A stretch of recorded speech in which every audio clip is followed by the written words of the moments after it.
we mentioned the SuccessFactors went live before S4, but when they went live with SuccessFactors, they kept all of the ASUG and all of the other documents that Bryan mentioned where they were. So in SAP ECC HCM module, there were a few systems that are web-based. So we had Box.com, we had Silk Road, all kinds of stuff that was replaced by SuccessFactors basically pretty much. But OG&E would have to continue to run those SaaS solutions because it would hold the data that they needed, right? The old existing data, and all the new data would go into SuccessFactors. Along that acquisition of SuccessFactors, OG&E was also looking at OpenText Extended ECM because first of all, SuccessFactors storage is not endless, right? And SuccessFactors is great; it offers you a lot of different modules and possibilities, and it's amazing.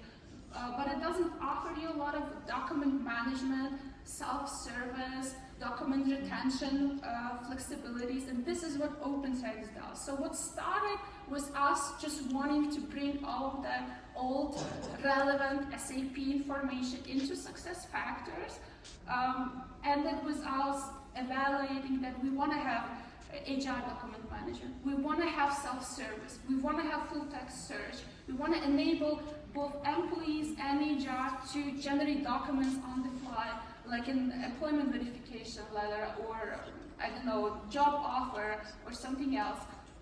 And also, we wanted to make sure that we don't continue to do what OG&E did in the past, which is accumulate data. We wanted to apply document retention policies. And this is actually something that we are right now working on. So is this a labor-intensive work to gather all of the records retention policies for all of the document types, because you have to go through legal and through a lot of different instances to get all of that approval. So yeah, below we can see a few screenshots of what we already have. So the first screenshot is the SAP SuccessFactors welcome screen. Below the four little icons are the OpenText icons. So this is one way how you can access OpenText from the SuccessFactors launchpad, let's call it. And once you get into what we call an employee workspace, which is basically the forever home for all documents related to one employee, regardless if they're a candidate, an employee, someone that retired, someone that got fired. For regulatory purposes, we are keeping everything, or we will be keeping everything for just the right amount of time once we finally agree on the retention policies. And what you have here, the screenshots are a little too small, but you basically have the latest activities, any pending items are on the right side, so you can see if you edit a document which requires HR approval, where that is. You don't need to ping anyone, and you see if you need to add something like, for example, a certificate that you went through a critical training to perform a certain amount of work, just again, for safety, for regulatory compliance. Yeah, and in any case, once OG&E in the future needs to find a certain document, they will not need to look into 4 or 5 different spaces or somewhere on the local file share of someone that retired 5 years ago. It will be in one central space, easy to find, preferably in the designated folder. Okay, yeah. All right. So the keys to success for a project like this.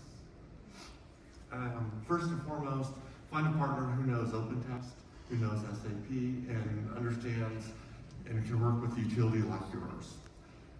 As well as you should also look at setting achievable goals for the project, and then break it out into phases where possible. We'd mentioned where we had redesigned the bill and upgraded the underlying technology prior to the S4 upgrade, which made that a smoother process and removed some of the risk. Test thoroughly with realistic data and test cases.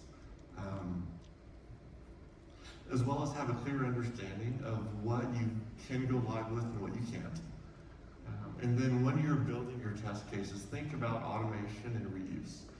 You know, we rerun a set of test cases every Sunday just to make sure that nothing is broke with any of the upgrades that take place in these environments.